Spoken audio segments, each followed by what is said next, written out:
Students, आज हम P block element वाला लेसन पढ़ेंगे, लेकिन उसके पहले थोड़ा सा आप पीरियोडिक टेबल आवर्त सारणी देख लीजिए। तो आवर्त सारणी आप कक्षा 11 में पढ़ चुके हैं। इसमें हमारे 7 आवर्त होते हैं और 18 क्या होते हैं, वर्ग। 7 आवर्त कैसे, ये हाइड्रोजन यहाँ होता है तो 1 2 3 4 5 6 7, ये जो क्षैतिज रेखा है यहाँ से गिन लीजिए 1 2 3 4 5 6 7, ये क्या होते हैं, आवर्त होते हैं। तो यहाँ आवर्त सारणी में 7 आवर्त होते हैं क्षैतिज रेखाएं वाले, और खड़े कॉलम ये कॉलम होते हैं।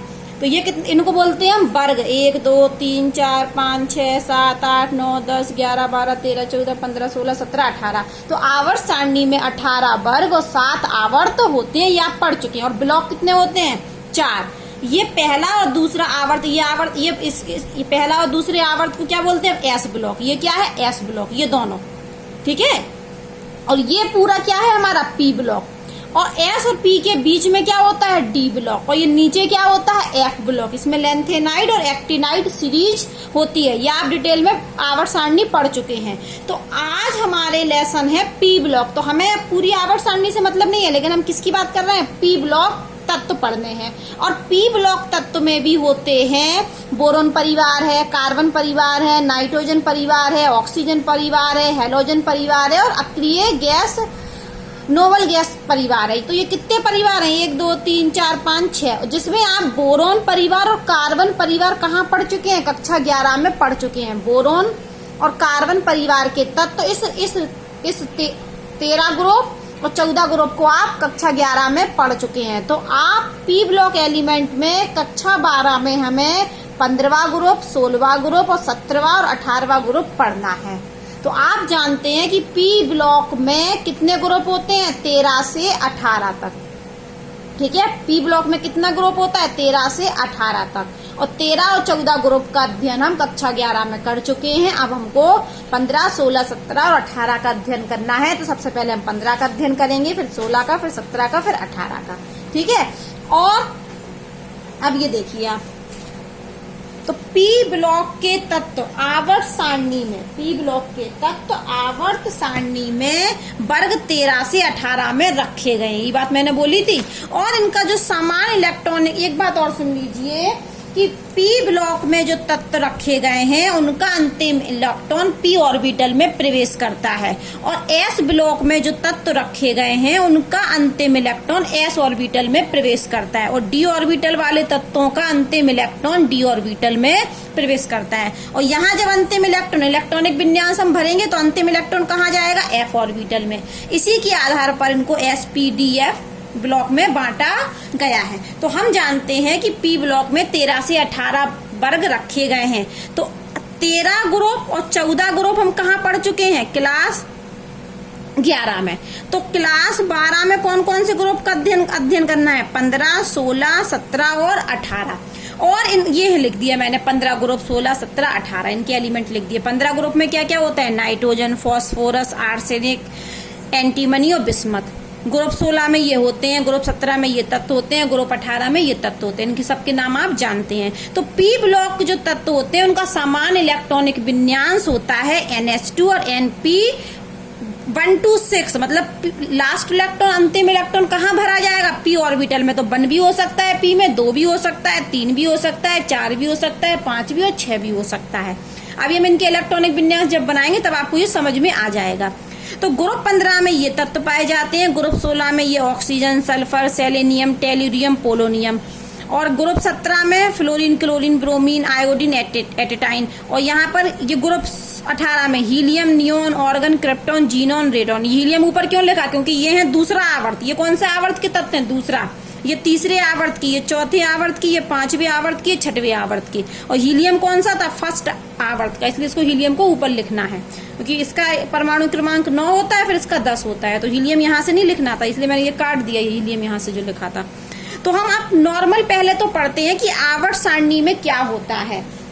तो आप जानते हो कि जब आवर्त सारणी में हम परमाणु आकार के बारे में पढ़ रहे हैं, तो आवर्त सारणी में जब हम आवर्त में, किसमें, आवर्त में कहाँ जाते हैं, लेफ्ट से राइट। देखो ये होता है लेफ्ट और ये होता है राइट। तो जब हम आवर्त सारणी में लेफ्ट से राइट जाते हैं तो परमाणु परमाणु का साइज घटता है।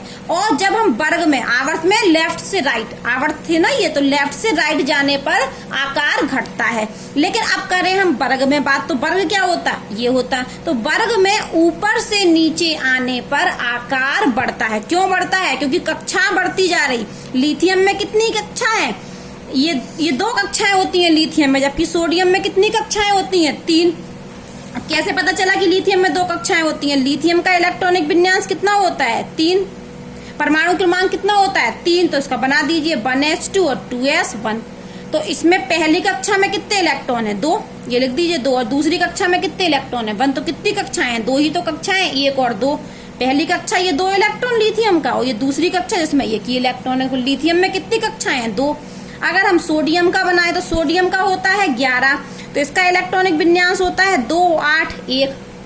1s2 2s2 से ये बना सकते हैं। तो इसमें कितनी कक्षाएं? 1, 2, 3 कक्षाएं हैं। ये पहली कक्षा में 2 इलेक्ट्रॉन है। दूसरी कक्षा में 1, 2, 3, 4, 5, 6, 7, 8 इलेक्ट्रॉन है। तीसरी कक्षा में कितना इलेक्ट्रॉन है? 1। तो आपको यहीं से दिख रहा है कि लिथियम में 2 कक्षाएं, इसलिए आकार छोटा है। सोडियम में 3 कक्षाएं हैं, तो आकार बड़ा है।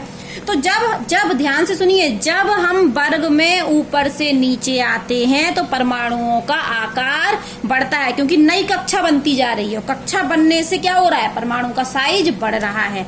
तो वर्ग में ऊपर से नीचे आने पर परमाणु आकार बढ़ता है, क्योंकि कक्षाएं बढ़ रही हैं। जबकि आवर्त में लेफ्ट से राइट जाने पर परमाणु आकार घटता है। क्यों घटता है?